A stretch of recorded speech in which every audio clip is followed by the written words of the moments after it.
So next up, we have Jamie Burke from Burke by Burke, and she'll be presenting on Real Estate Marketing 101. Hello, Jamie. Hi, Ryan. Great to see you again. Welcome, or I guess thank you for welcoming me. Why am I saying welcome? You're the host. Yeah, we're quite excited to hear what you have to say here on real estate marketing for the Stratas. I'm sure many don't know, how does this apply to me? But I saw, a few of your slides before, and there's some really interesting points that you have to make. Yeah, absolutely. So first off, hope it's been a great kickoff to day one of the BC Strata Tech conference. I know there's a lot of great speakers coming up, so I'm glad to get done early because then I don't have to follow up to anyone who's smarter than I am. But I'll do a quick introduction to who I am and what kind of the context behind this, like Ryan said. So my name is Jamie. I run a real estate marketing agency with my husband, Eddie, Burke by Burke. And for some who may or may not know, I actually used to be a former strata manager. So I was licensed for a number of years, about 3 years, worked on anything from the smallest building I had was a 20-unit complex in Port Coquitlam. Largest I had was like a 200-unit high-rise in Yaletown and everything in between.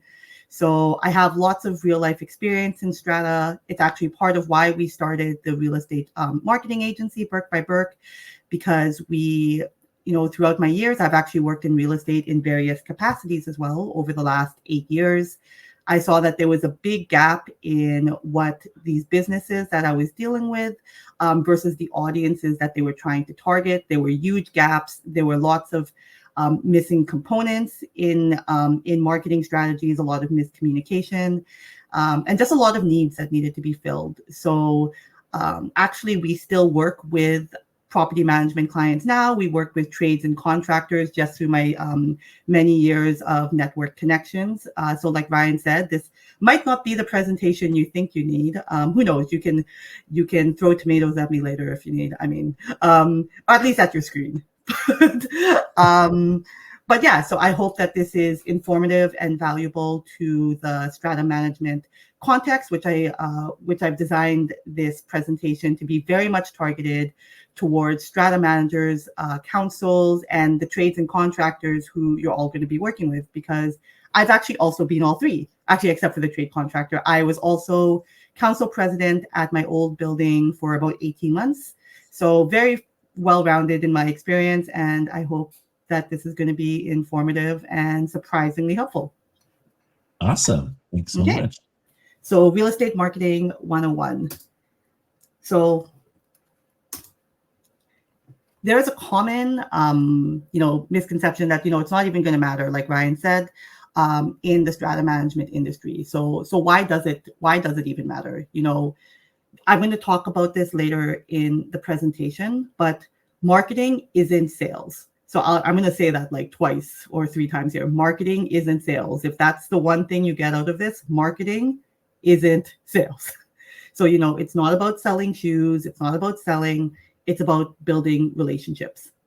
That's what this is.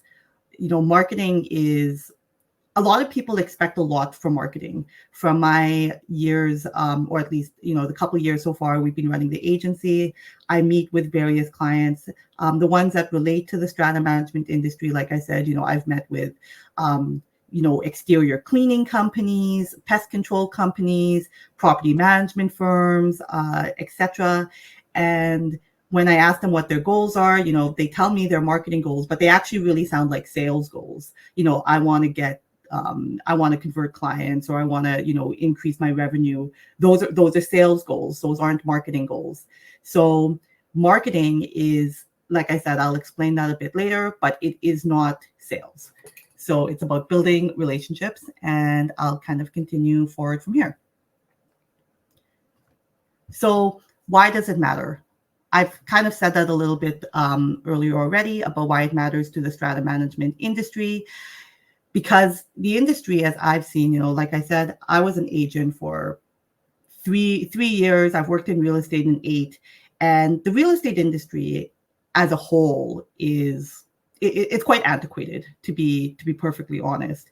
There's a lot of old school processes. I won't say what property management firm, I won't say where, I won't say if I even work there or not, but like I've seen or I've heard, invoices, for instance, where you're not using something online, where some people are still writing their GL codes on paper and sending it to their accountants and stuff like that, which to me is wild, and this wasn't that long ago. This was like less than 7 years ago that I remember seeing that and being shocked. But that invoicing example is just one of many of how the real estate industry is quite antiquated in its practices, especially strata management. Out of all the various industries that I work in, so I've worked in real estate appraisal, property management, construction, development land sales, marketing, worked with mortgage brokers. And out of all of the industries I've worked in, like I said, strata is absolutely the most behind.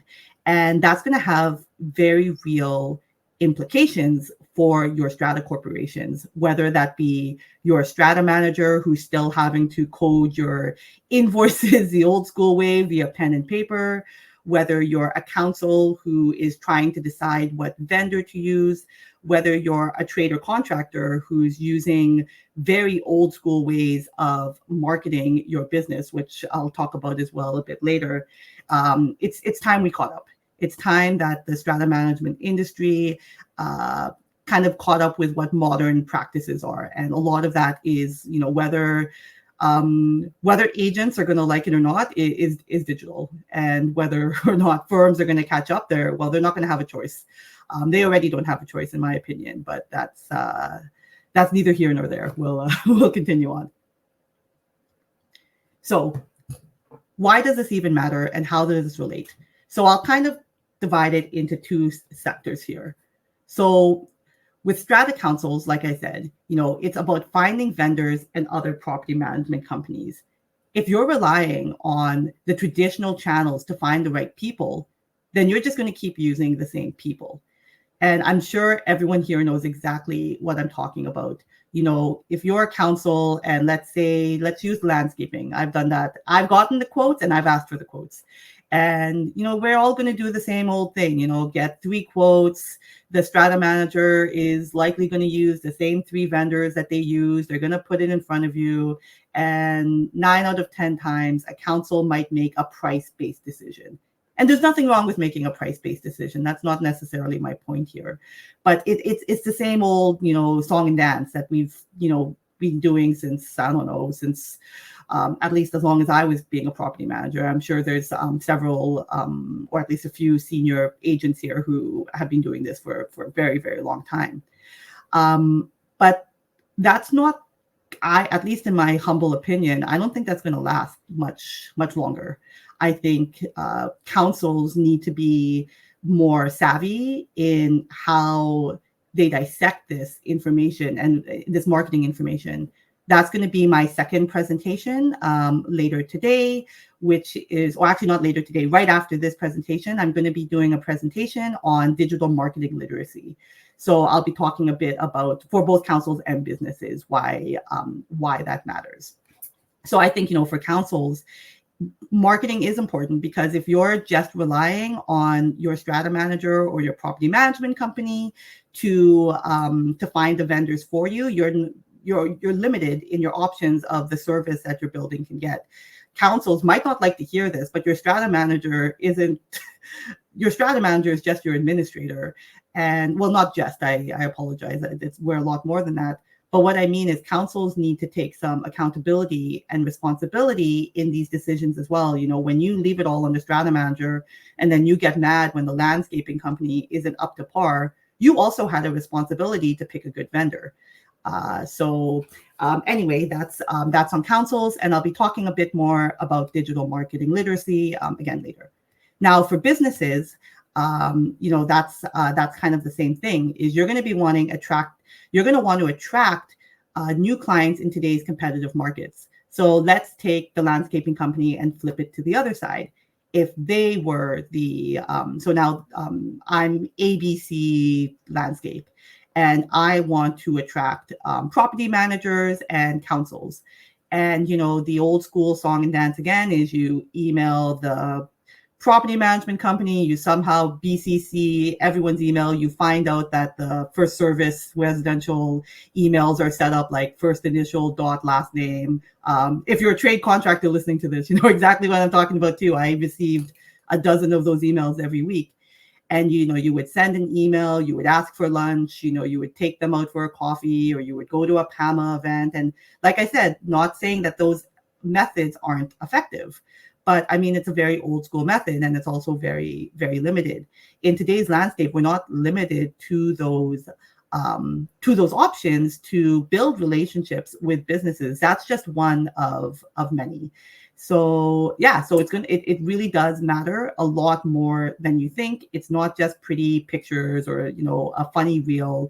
There's very real implications for councils, not only for who you service or not who you get to service your building, but for businesses, trade contractors who are trying to get your business. It doesn't always have to just be through the strata manager as the conduit to that relationship. You can also build those relationships directly. So I'm going to move on to the next slide, but one more point that I forgot to make when it came to the councils was for property management companies, and why that matters.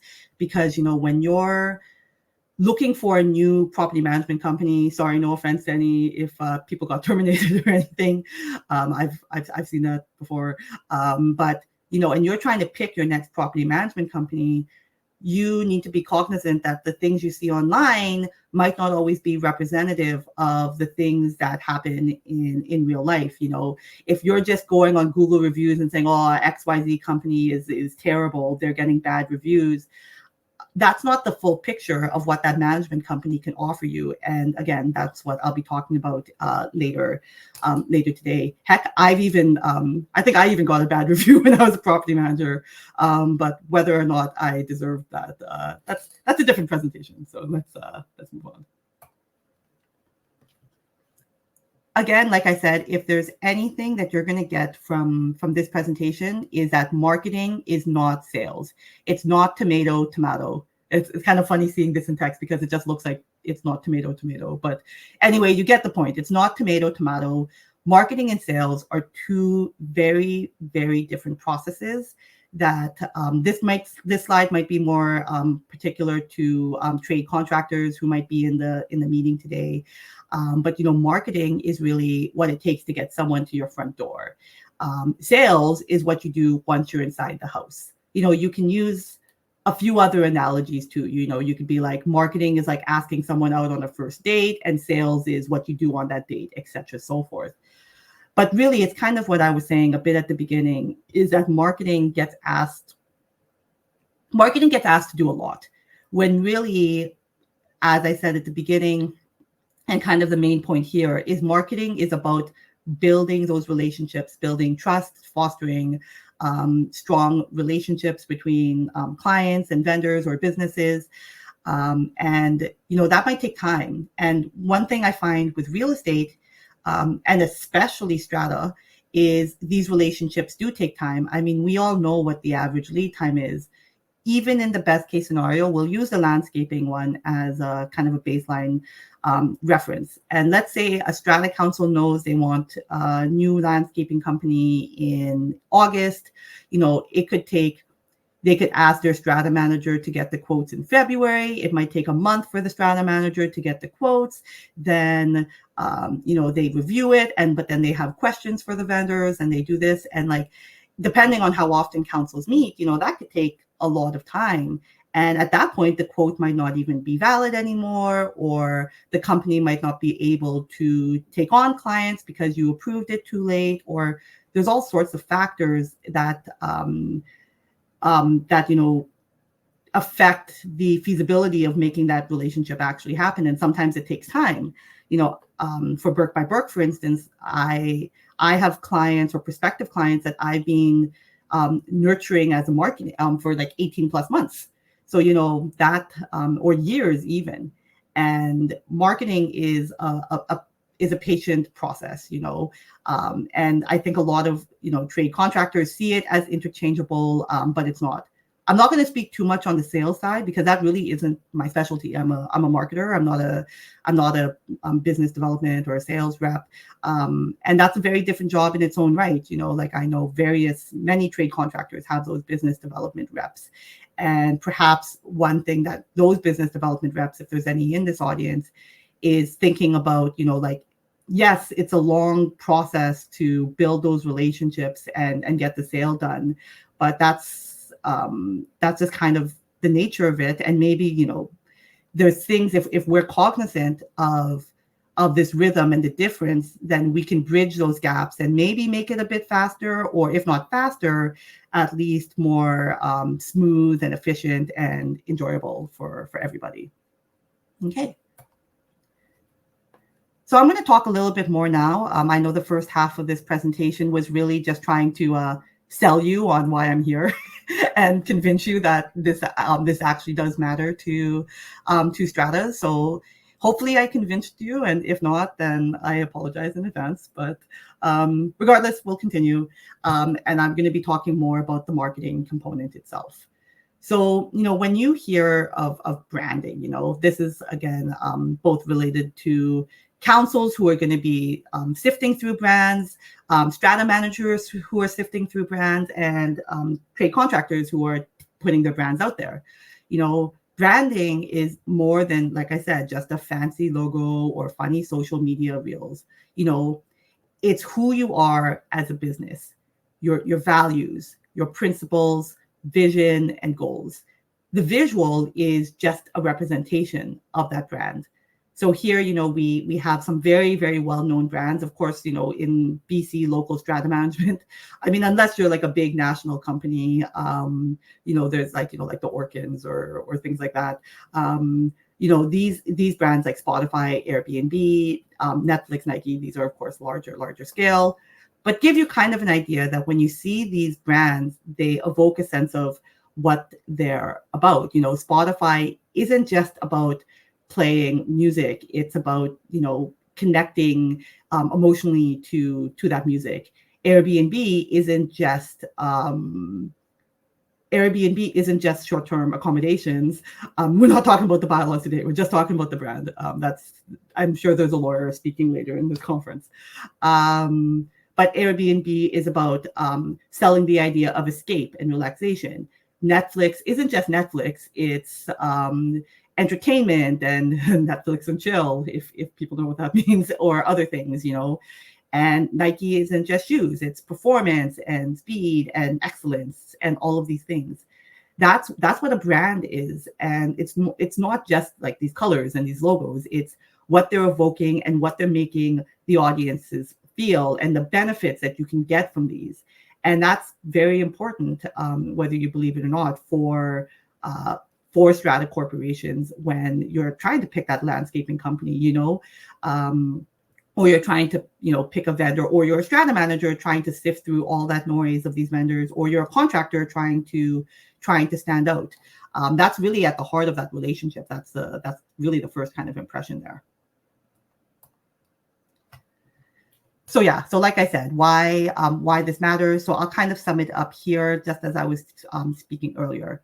So as a business, like I said, if you're a trade contractor listening to this, if your website and logo look like they're from the 80s, for instance, let's say you haven't updated it, it's an old HTML, you've got Times New Roman, and you've got all these stock images, and we laugh, but I've seen it. It's there. Like I said, I won't say what trade contractors, but there are trade contractors that do this, or don't do this because they haven't updated it.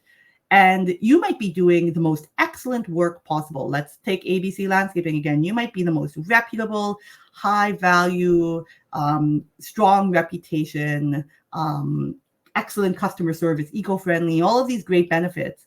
But if you haven't updated your website, then potential councils, especially with the uptick of EPS buildings, I think just the new developments are just rising and rising and rising, as we've seen. And those ones, those councils aren't going to be privy to the the past 30, 40 years of strata management reputation, they're going to be starting from scratch. And if they look up your firm and they see your 1980s looking website, even if you're a fantastic company, what do you think they're going to think? Of course, they're going to think that you're running antiquated practices.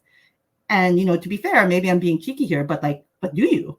That could be reflective, because are you, even if your business is running well for the last 30, 40 years and you don't think you need to change, well, maybe you do, because audiences are changing. The buildings that you serviced that are excellent, these NWs, these, I don't even know if there's VRs anymore, I firmly believe, at least maybe the latter part of my lifespan, those buildings are going to be winding up, and or there's going to be an evolution. So anyway, that's why it matters for businesses. For councils and owners, again, I know I'm kind of reiterating the same information, but really that's actually part of marketing too, is you simplify the same message over and over to really get the point home. For councils and owners, you need to be able to siphon through these businesses, trying to vie for your business and make well-informed decisions on who you want to work with. So, if you're going through this 1980s looking website, you have to take that seriously on what does that mean? Does that, can you, not that they're not a good business, like I said, but it's developing, again, that digital marketing literacy, which we'll talk about again in a bit. Okay, so audiences, developing buyer personas, again, a bit more marketing lingo here. So buyer personas, in the fewest words possible, is kind of just like a prototype or like a model of your ideal client, So I'm sure, if there are trade contractors here who are a bit more sophisticated, I'm sure you have one. If you're not, which is more than fine too, I will kind of explain what that matters. So let's say, again, ABC Landscaping Company, and your business, and you're trying to market ABC Landscaping Company. You need to understand your audience, again, who's the strata managers, owners, councils, and you need to understand them beyond the core demographics. You need to understand, what are their pain points, what are their challenges, and how are you going to fill those for them. So, when I say pain points and challenges, it's not just something as simple as like money or this, it could be anything. And it's really going to depend on each unique contractor and their area. So, if you're servicing, let's say your focus area is the Fraser Valley, and then let's say specifically it's, let's just say Fraser Valley, the pain points and challenges that stratas are going to have there, and how you can fill those are going to be quite different than if your buyer persona is a strata corporation in Metro Vancouver.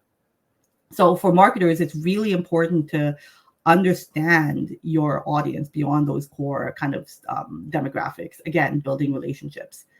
And then the audience themselves, that you, strata managers, owners, and councils, pay attention to what these trade contractors are doing. Like I said, there's nothing wrong with asking strata managers for lunch and doing the PAMA events and going for coffees and the golf tournaments and the spot. Like I've seen it all, and there's nothing wrong with that.